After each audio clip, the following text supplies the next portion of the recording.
नमस्कार दोस्तों, स्वागत है आपका हमारे YouTube चैनल एडी एजुकेशन में। एसएससी जीडी, एमपीएसआई, एमपीएसबी और सभी कॉम्पिटिटिव एग्जाम के लिए आपकी हिंदी का प्रैक्टिस सेट की आपकी क्लास चल रही है और ये दूसरे नंबर की आपकी क्लास है। आज डेली ऑनलाइन क्लास आपके लिए लेकर आ रहे हैं हम। तो चलते हैं हमारे आज के पहले प्रश्न पर। पहला प्रश्न क्या है देख लेते हैं। पहला प्रश्न आपके सामने स्क्रीन पर है। पहला प्रश्न है, सतसई लेखन परंपरा के कवि हैं। ठीक है, सतसई लेखन परंपरा के कवि कौन है आपको बताना है। पहला ऑप्शन है बिहारी, दूसरा है मतीराम, तीसरा है वियोगी हरि और चौथा है उक्त सभी। इस प्रश्न का जो करेक्ट आंसर होगा वो क्या होगा ये आपको बताना है।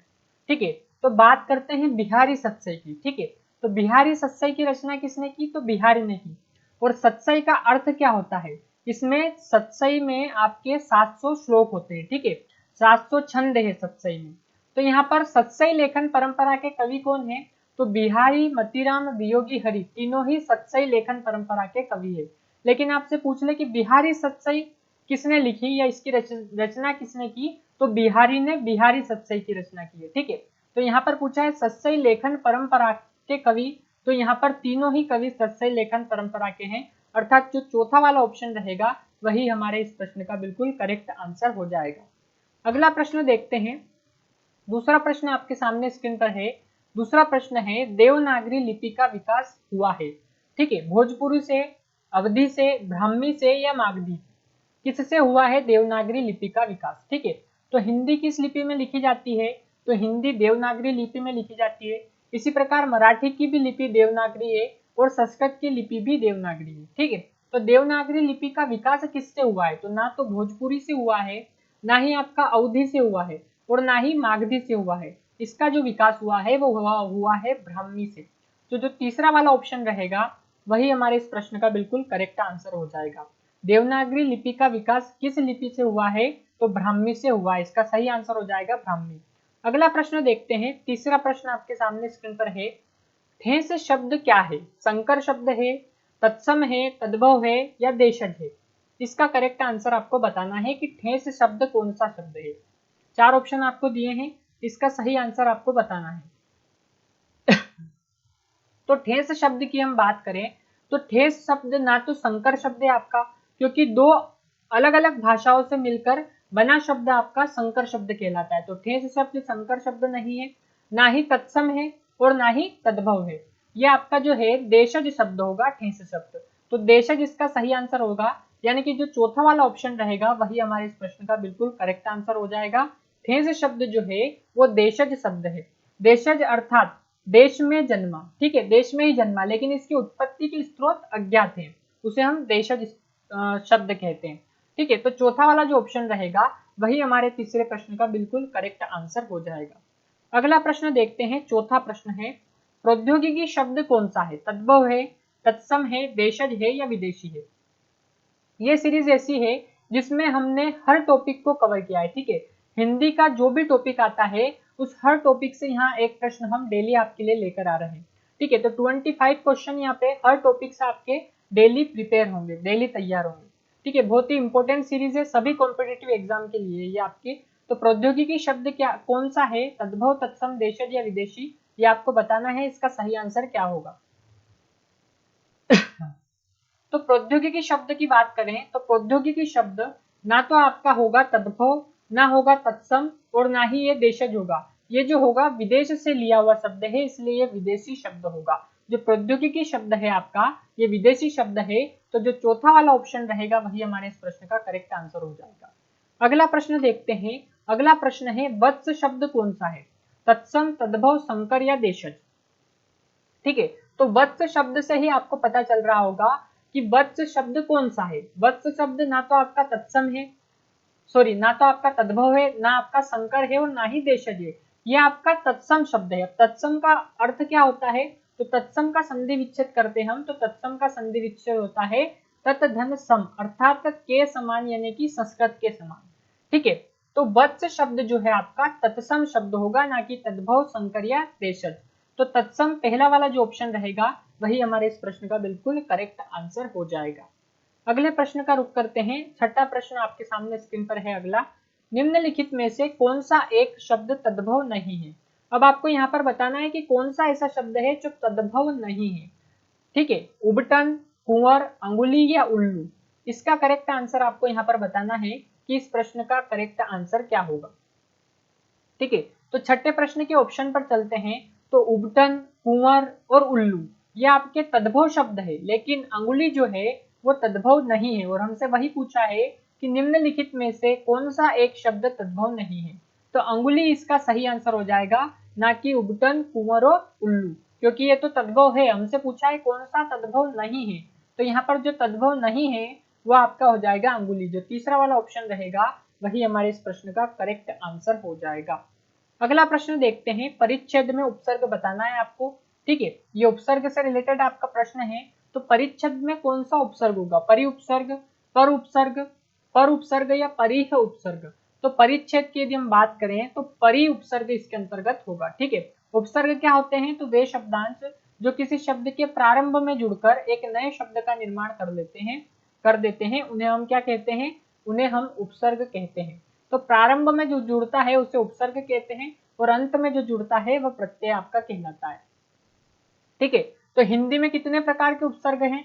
तो हिंदी में आपके संस्कृत के उपसर्ग हैं, हिंदी के उपसर्ग हैं और अरबी फारसी के उपसर्ग हैं। इस प्रकार 3 प्रकार के उपसर्गों में हिंदी के उपसर्ग, अरबी फारसी के उपसर्ग और संस्कृत के उपसर्ग में उपसर्ग वर्गीकृत है। इसी प्रकार प्रत्यय की यदि हम बात करें तो प्रत्यय 2 प्रकार होते हैं।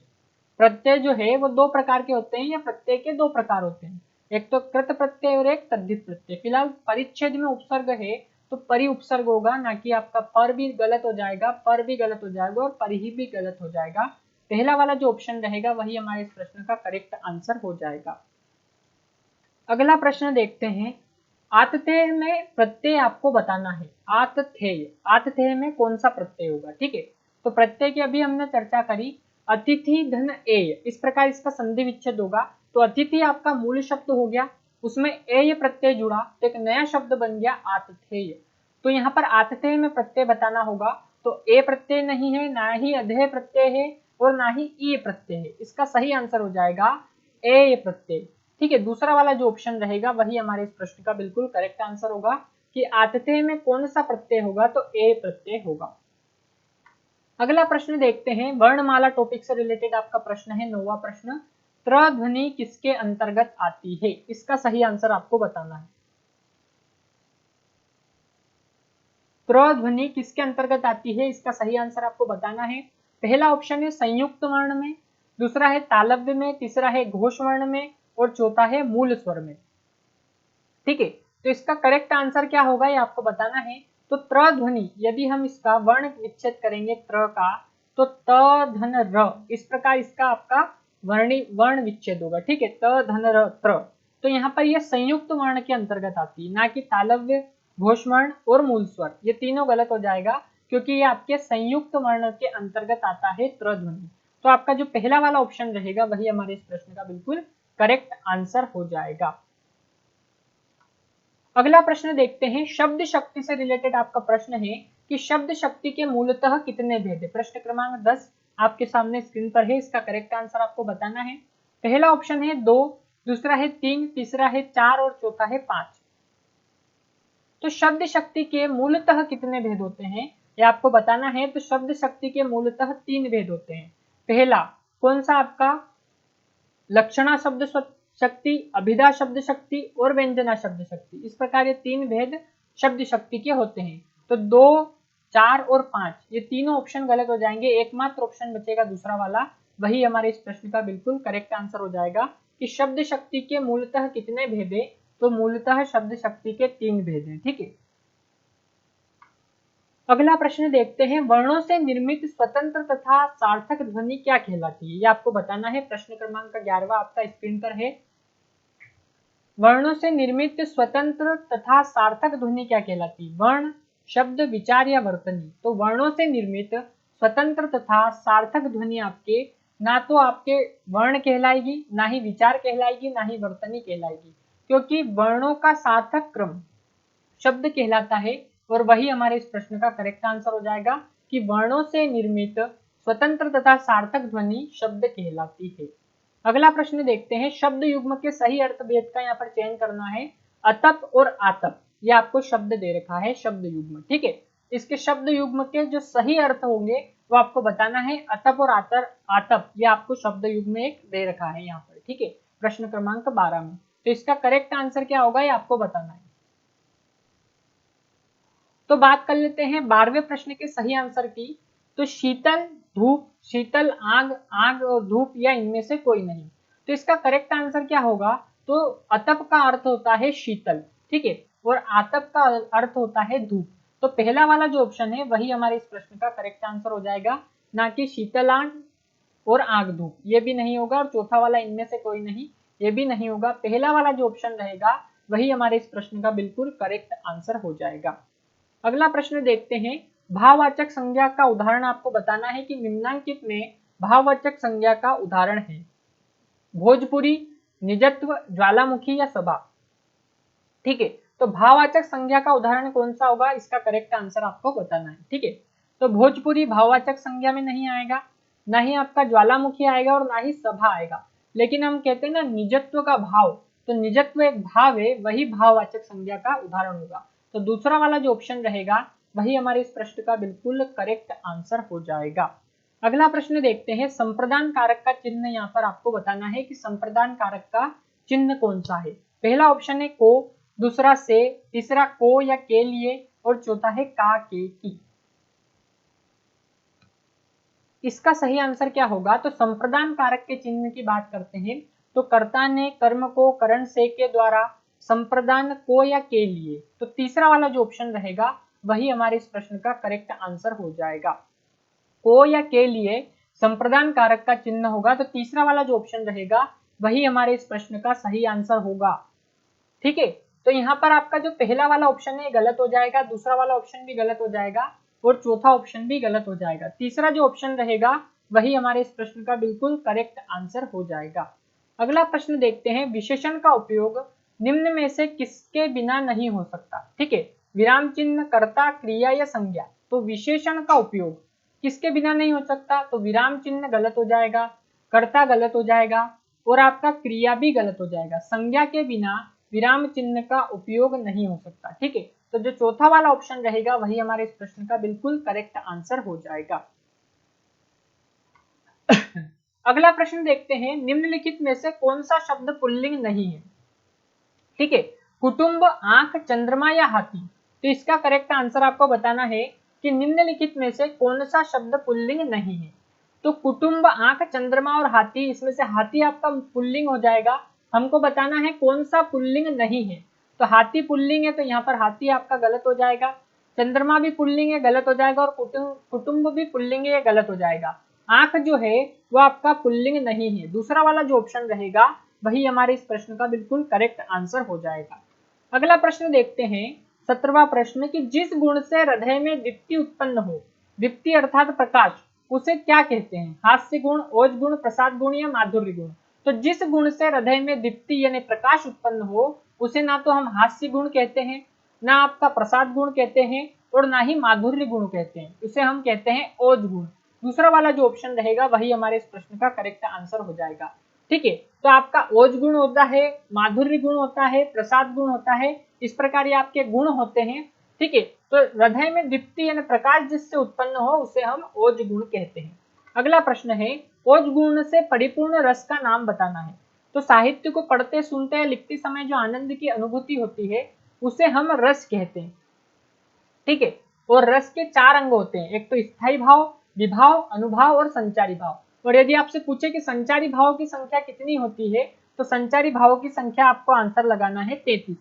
फिलहाल प्रश्न पूछा है ओज गुण से परिपूर्ण रस का नाम बताना है। तो ओज गुण से परिपूर्ण रस ना तो शांत होगा, ठीक है, ना ही आपका श्रृंगार होगा और ना ही इनमें से कोई नहीं वाला ऑप्शन आएगा। वीर रस में ओज गुण पर्याप्त मात्रा में होता है। ठीक है, यानी ओज गुण से परिपूर्ण जो रस होता है वो होता है वीर रस, जिसका स्थायी भाव होता है उत्साह। ठीक है, तो यहाँ पर वीर रस इसका करेक्ट आंसर आ जाएगा। दूसरा वाला जो ऑप्शन रहेगा वही हमारे इस प्रश्न का करेक्ट आंसर होगा। अगला प्रश्न देखते हैं। हिंदी का पहला महाकाव्य बताना है आपको कौन सा है। पद्मावत, प्रिय प्रवास, पृथ्वीराज रासो और मृगावती, ये 4 ऑप्शन आपको दे रखे हैं। हिंदी का पहला महाकाव्य कौन सा है? तो पद्मावत हिंदी का पहला महाकाव्य नहीं है, ना ही प्रिय प्रवास है और ना ही मृगावती है। पृथ्वीराज रासो हिंदी का पहला महाकाव्य है। ठीक है, तो हिंदी का पहला महाकाव्य आपसे पूछे तो पृथ्वीराज रासो आपको आंसर लगा देना है। तीसरा वाला जो ऑप्शन रहेगा वही हमारे इस प्रश्न का बिल्कुल करेक्ट आंसर हो जाएगा। अगला प्रश्न देखते हैं, हिंदी में जो दाम शब्द है वो बहुवचन है, द्विवचन है, एक वचन है या इनमें से कोई नहीं। तो दाम शब्द की हम बात करें तो ये हमेशा बहुवचन के रूप में प्रयुक्त होता है, ना कि द्विवचन और एक वचन। तो आपका जो सही आंसर हो जाएगा वो पहला वाला ऑप्शन रहेगा, वही हमारे इस प्रश्न का करेक्ट आंसर हो जाएगा। तो हिंदी में दाम शब्द बहुवचन के रूप में प्रयोग होता है, ये आपको ध्यान रखना है। ऐसे कई शब्द हैं जो हमेशा बहुवचन के रूप में प्रयोग होते हैं, उनकी लिस्ट भी आपको देख लेनी है कि कौन कौन से शब्द हैं हिंदी में जो हमेशा बहुवचन के रूप में प्रयुक्त होते हैं। अगला प्रश्न है, कृषण शब्द का विलोम बताना है। विलोम का अर्थ होता है विपरीतार्थक, या जिसको हम सामान्य भाषा में कह देते हैं उल्टा करके बताना है हमको। तो कृषण शब्द का विलोम ना तो अधम होगा, ना कनिष्ठ होगा और ना ही कृतघ्न होगा, क्योंकि कृतज्ञ का कृतघ्न होता है। तो यहाँ पर पहला, तीसरा, चौथा तीनों गलत हो जाएंगे। कृषण शब्द का जो विलोम होगा वो हो जाएगा दानी। दूसरा वाला जो ऑप्शन रहेगा वही हमारे इस प्रश्न का बिल्कुल करेक्ट आंसर हो जाएगा। अगला प्रश्न देखते हैं, अलिप, मधुप, मधुकर ये निम्न में से किसके पर्यायवाची हैं। ठीक है, तो आपको यहाँ पर प्रश्नों के आधार पर ज्ञात हो रहा होगा कि सारे टॉपिक हमने इसमें कवर किए हैं सीरीज में। विलोम, पर्यायवाची, समास, प्रत्यय, उपसर्ग, तत्सम, तद्भव, देशज, विदेशज।